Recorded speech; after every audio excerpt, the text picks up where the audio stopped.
Réinventer les métiers grâce à l'innovation et aux technologies, c'est un enjeu aujourd'hui fondamental pour les entreprises. C'est le sujet de cette émission MyWave TV. Et dans cette seconde partie, on va parler du conseil. Comment faire pour accompagner les transformations et faire de l'innovation un facteur clé de succès pour le business? Toutes les réponses, c'est tout de suite.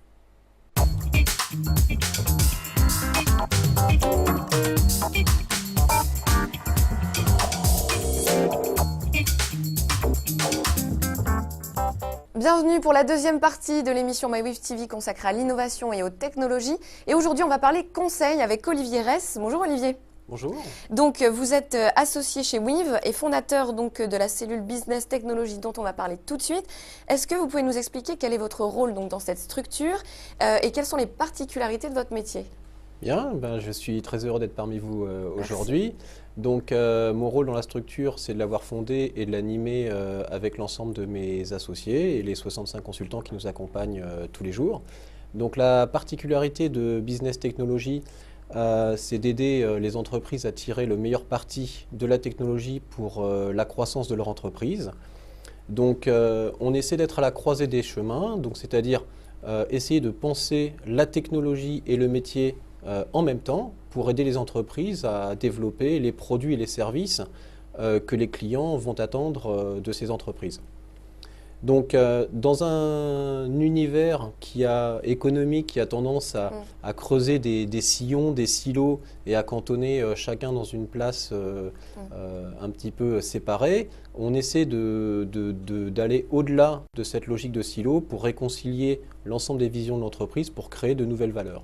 Alors, comment on fait pour réconcilier justement cette vision de l'entreprise? On essaie d'être des consultants différents qui essayent d'amener par les regards croisés l'ensemble des acteurs de l'entreprise à penser leur métier différemment, tout en partant du principe que les bonnes méthodes qui ont fait le succès de nos grandes entreprises jusqu'à maintenant ne seront pas forcément les mêmes méthodes qui vont les aider à se développer et garder leur place de leader sur un marché sans cesse plus mondialisé et plus compétitif.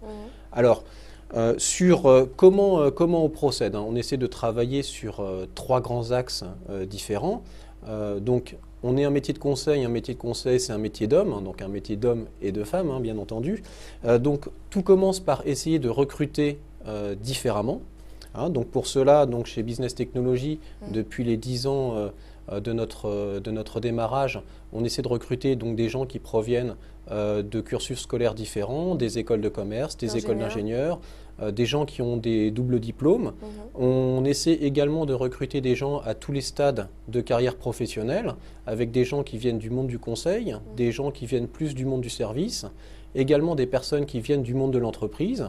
Et on essaie également de diversifier les types de compétences, puisque on va avoir des consultants qui vont avoir de l'expérience dans l'organisation des entreprises, des consultants, des consultantes qui ont de l'expérience dans la communication, de l'expérience dans la gestion financière des activités, de l'expérience dans la conduite de grands programmes, de l'expérience dans des processus d'innovation, c'est plus récent, mais donc on recrute aussi des consultants ayant ce type d'expérience, des consultants expérimentés sur toute la logique des réseaux sociaux, des médias sociaux.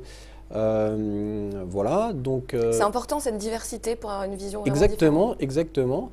Donc, et puis des consultants aussi en architecture qui comprennent la technologie, qui sont capables de l'organiser pour la mettre au service du métier. Alors recruter différemment c'est une chose, mais ensuite après, il faut manager toutes ces personnes. Une fois qu'on a réussi à recruter toute cette différence, qui est déjà un challenge, il faut les manager différemment. Alors les manager différemment, c'est promouvoir la pensée croisée, donc justement faire de ces différences une complémentarité qui est créatrice de valeur. Donc ce qui est un vrai challenge, puisqu'il faut réussir à faire discuter toutes ces personnes ensemble.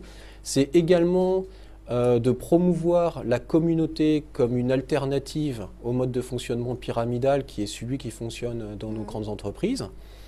Et c'est également manager les consultants dans un lâcher-prise et un droit à l'erreur, c'est-à-dire leur dire, voilà, allez-y, surprenez-nous, on intervient en équipe, on met des sécurités aux bons endroits, on implique également nos clients dans ces démarches innovantes, et puis on essaie d'aller un petit peu plus loin que les solutions classiques pour faire émerger de la valeur. Alors toute la difficulté dans cette diversité de consultants, c'est d'avoir trouvé un langage commun.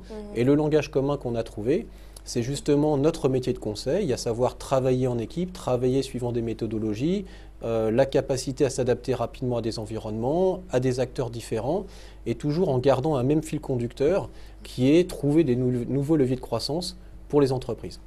Alors concrètement, comment ça se passe? Alors, est-ce que vous avez des exemples? Alors concrètement, je vais donner le troisième axe qui fait partie également de notre petite recette. C'est également comment on va pouvoir travailler différemment. Et donc le travailler différemment, c'est en mettant en place les outils, des outils qui permettent de travailler à distance, qui permettent de travailler en équipe. Et puis c'est également toujours manager et opérationnellement les consultants en leur disant voilà, vous êtes dans l'action, n'oubliez pas que dans l'action, il y a également de la réflexion, et au-delà de la réflexion, il y a du sens. Voilà, donc c'est toujours essayer de suivre ces trois fils de pensée en permanence qui fait que l'action va être différente. Voilà. Alors, en concret, en concret et en action, on va prendre l'exemple de ce qu'on appelle l'entreprise digitale chez Weave. Donc, il y a à peu près 3 ans, on a décidé chez Weave de travailler différemment. Donc, on s'est outillé de l'ensemble d'une suite d'outils collaboratifs. On était venu vous exposer notre partenariat avec Google à ce sujet.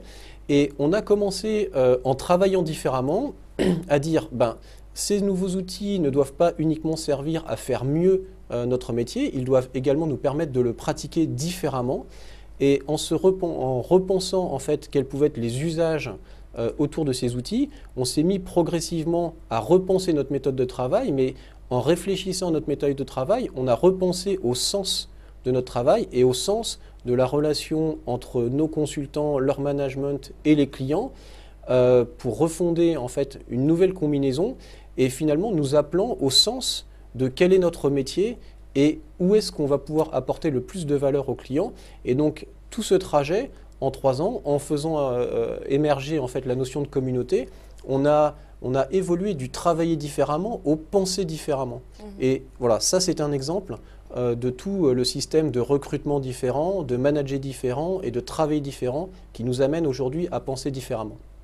Alors, quelle est votre vision pour l'avenir, justement, pour les entreprises? Qu'est-ce que cette vision si différente de Weave va pouvoir apporter aux entreprises qui souhaitent vraiment mettre l'innovation et la technologie au cœur de leur stratégie? Alors, ce qui nous tient à cœur chez Weave, c'est vraiment aider nos clients à s'ajuster à ce monde économique qui se transforme et en leur disant, voilà, pensons différemment pour trouver les nouveaux vecteurs de croissance, riches de sens, producteurs de valeur ajoutée qui nous permettront de garder notre place de leader dans un monde économique. Donc voilà, alors la petite formule sympathique, ce que j'aime bien dire, c'est que l'innovation, elle ne doit pas uniquement être la cerise sur le gâteau, elle doit devenir le gâteau. D'accord, et donc c'est vraiment tout le but de Weave, c'est de faire comprendre ça justement aux Exactement, entreprises. donc notre métier, c'est d'essayer de partager cette vision avec l'ensemble des décideurs des grandes entreprises de la place. Bien, merci beaucoup Olivier d'avoir répondu à toutes mes questions. Merci. Quant à moi, je vous retrouve très vite pour un prochain numéro de MyWeave TV.